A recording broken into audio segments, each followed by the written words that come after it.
Precisely because identities are constructed within, not outside. Discourse, we need to understand them as produced in specific historical and institutional sites within specific discursive formations and practices by specific and enunciative strategies. Moreover, they emerge within the play of specific modalities of power, and thus are more the product of the marking of difference and exclusion than they are the sign of an identical, naturally constituted unity, an identity in its traditional meaning. That is, an all-inclusive sameness, seamless, without internal differentiation. Above all, and directly contrary to the form in which they are constantly invoked, identities are constructed through not outside difference. This entails the radically disturbing recognition that it is only through the relation to the other, the relation to what it is not, to precisely what it lacks, to what has been called the constitutive outside, than the positive meaning of any term, and thus its identity can be constructed. Derrida, 1981, Laclau, 1990, Butler, 1993. Throughout their careers, identities can function as points of identification and attachment only because of their capacity to exclude, to leave out, to render outside, abjected. Every identity has its margin and excess of something more, the unity, the internal homogeneity, which the term identity treats as foundational, is not a natural but a constructed form of closure.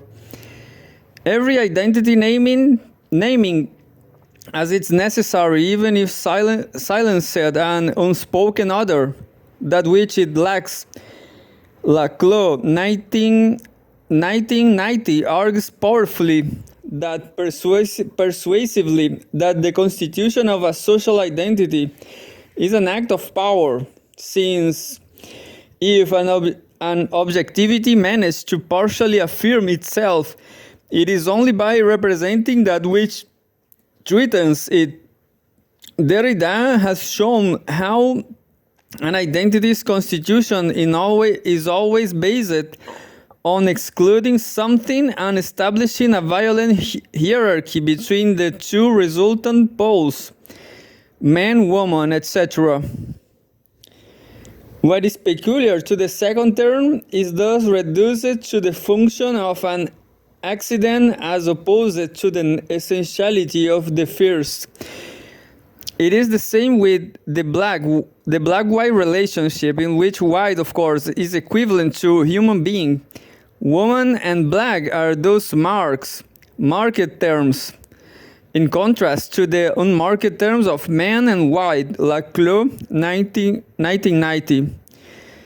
So the unities which identities proclaim are in fact constructed within the play of power and exclusion, and are the result of not of a natural and inevitable of primordial totality, but of the naturalized over determinate process of closure. Baba, 1994. Hall, 1993.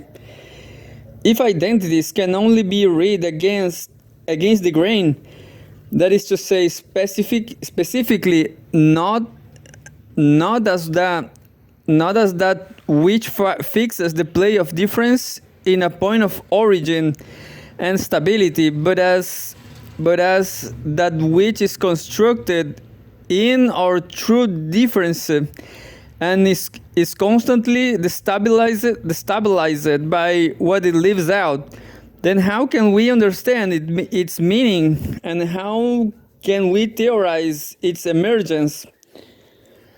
After Bra, 1992, in her important article on difference, diversity, and differentiation, raises an important series of questions which these new ways of conceptualizing identity have posed. Fanon, notwithstanding, much work is yet to be undertaken on the subject of how the radicalized other is constituted in the psychic domain. How is post-colonial gendered and radicalized subjectivity to be analyzed? Does the privileging of sexual difference and early childhood in psychoanalysis limits its explanatory value in helping us to understand the psychic dimensions of social phenomena such as racism? How do the symbolic order and the social order articulate in the formation of the subject? In other words, how is the link between social and psychic reality to be theorized?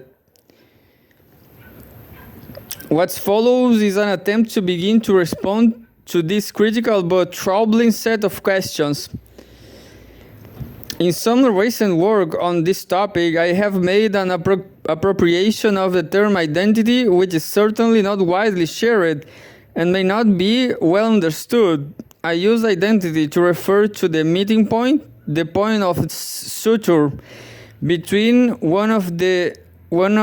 on the one hand, the discourses and practices which attempt to interpolate, speak to us, or hail us into place as the social subjects of particular discourses, and on the other hand, the processes which produce subjectivities, which construct us as subjects which can be spoken.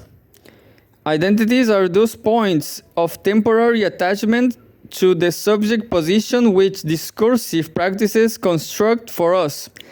See Hall, 1995. They are the result of a successful articulation of chaining of the subject into the flow of the discourse. What Stephen Heath, in his path-breaking essay on suture, called an intersection, 1981. A theory of ideology must be not from the subject, but as an account of suffering effects. The affecting of the joint of the subject is in structures of meaning. Identities are, as it were, the position which the subject is obligated to take up, while always knowing the language of consciousness here betrays us. That they are representations. That representations is always constructed across a division from the place of the other, and thus can never be adequate, identical to the subject processes which are invested in them. The notion that an effective suturing of the subject to a subject position requires not only that the subject is hailed, but that the subject invests in the position means that that suturing has to be thought as an articulation rather than a one-sided process, and that in turn places the identification, if not identities, firmly on the theoretical agenda. The references to the term which describes the hailing of the subject by discourse interpellation remind us that this debate has significant and uncompleted prehistory in the arguments sparked off by Althusser's ideological state apparatuses. Essay 1971. This essay introduces the notion of interpellation and the specular structure of ideology in an attempt to circumvent the economism reductionism of the classical Marxist theory of ideology, and to bring together within one's planetary framework both the materialist function of ideology in reproducing the social relations of production, Marxism, and through its borrowings from Lacan, the symbolic function of ideology is the constitution of subjects.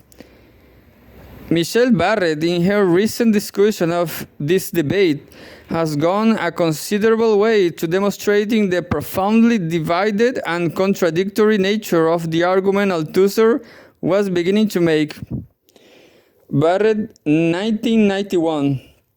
See also Hall, 1985. The two sides of science, the two sides of the difficult problem of ideology were fractured in that essay, and ever since have been assigned to different poles. Nevertheless, the ESA's essay, as it came to be known, has turned out to be a highly significant, even if not successful, moment in the debate. Jacqueline Rose, for example, has argued in Sexuality in the Field of Vision, 1986, that the question of identity, how it is constituted and maintained, is therefore the central issue through which psychoanalysis enters the political field. This is one reason why Lacanian psychoanalysis came into English intellectual life via Althusser's concept of ideology, through the two paths of feminism and the analysis of film, a fact often used to discredit all three. Feminism, because the issue of how individuals recognize themselves as male or female and demand that they do so seems to stand in such fundamental relations to the forms of inequality and subordination, which it is feminism's objective to change. Film, because its power as an ideological apparatus rests on the mechanisms of identification and sexual fantasy, which we all seem to participate in, but which outside the cinema are for the most part only ever admitted to be coached. Admitted on the couch. If ideology is effective, it is because it works at the most rudimentary levels of psychic identity and the drives. Rose, 1986. However, if we are not to fall directly from an economistic reductionism into psychoanalytic one, we need to add that if ideology is effective, it is because it works at both the rudimentary levels of psychic identity and the drives, and at the level of the discursive formation and practices which constitute the social field. And that it is in the articulation of these mutually constitutive but not identical fields that the real conceptual problems lie. The term identity, which arises precisely at the point of intersection between them, is thus the site of the difficulty. It is worrying that we are unlikely ever to be able to square up these two constituents and equivalents, the unconscious itself acting as the bar of cut between them, which makes it the site of a perpetual postponement, or the feral of equivalence, Hall, 1995, but which cannot, for that reason, be given up. His essay, 1981, reminds us that it was Michael Peychaud who tried to develop and account for discourse within the Althusserian perspective, and who in effect registered the unbridgeable gap between the first and the second half of Althusser's essay in terms of the heavy absence of a conceptual articulation elaborated between ideology and the unconscious, quoting Heath, 1981. Peixoto tried to describe, with reference to the mechanisms of the setting position of its subjects. Heath, 1981, using the Foucauldian notion of discursive formation as that which determines what can and must be said, as Heath put Peixoto's argument, individuals are constituted as subjects through this discursive formation, a process of subjection in which, drawing on Althusser's law from Lacan concerning the speculatory character of the constitution of subjectivity, the individual is identified as subjects to the discursive formation in a structure of misrecognition. The subject thus presented as the source of the meanings of which it is an effect. Interpellation names the mechanisms of this structure of misrecognition, effectively the term of subject in the discursive and the ideological, the point of their correspondence. 1981. Such correspondence, however, remained troubling unresolved. Interpellation, though it continues to be used as a general way of describing the summoning into place of the subject, was subjected to Heer's famous critique. It depended, Heer's argued, on a recognition which, in effect, the subject will have been required to have the capacity to perform before it has been constituted within discourse as a subject. This something which is not a subject must already have the faculties necessary to support the recognition that will constitute it as a subject. Here's 1979. This argument has proved very persuasive to many of Althusser's subsequent readers, in effect bringing the whole field of investigation to an ultimately halt. The critique was certainly a formidable one, but the halting of all further inquiry at this point may turn out to have been premature.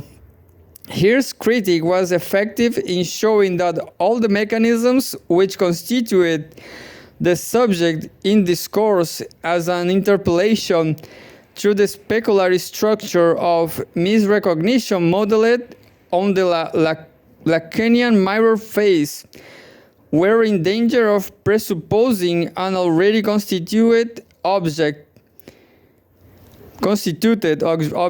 However, since no one proposed to renounce the idea of the subject as constituted in discourse as an effect, it is still remained to be shown by what mechanism which was not vulnerable to charge of presupposition this constitution could be achieved. The problem was postponed, not resolved. Some of the difficulties at least seemed to arise from accepting too much at face value and without qualification. Lacan's somewhat sensationalist proposition that everything constitutive on the subject not only happens through this mechanism on the resolution of the Oedipal crisis, but happens in the same moment, the resolution of the Oedipal crisis in the over-condensed language of the Lacanian hot gospelers, was identical with an occurred through the equivalent mechanism as the submission of the law of the father, the consolidation of sexual difference, the entry into language, the formation of the unconscious as well. After Althusser, as the recruitment into the patriarchal ideologies of late capitalist Western societies. The more complex notion of a subject in process is lost in these polemical condensations and hypothetically aligned equivalences. Is the subject radicalized, nationalized, and constituted as a late liberal and entrepreneurial subject in this moment too?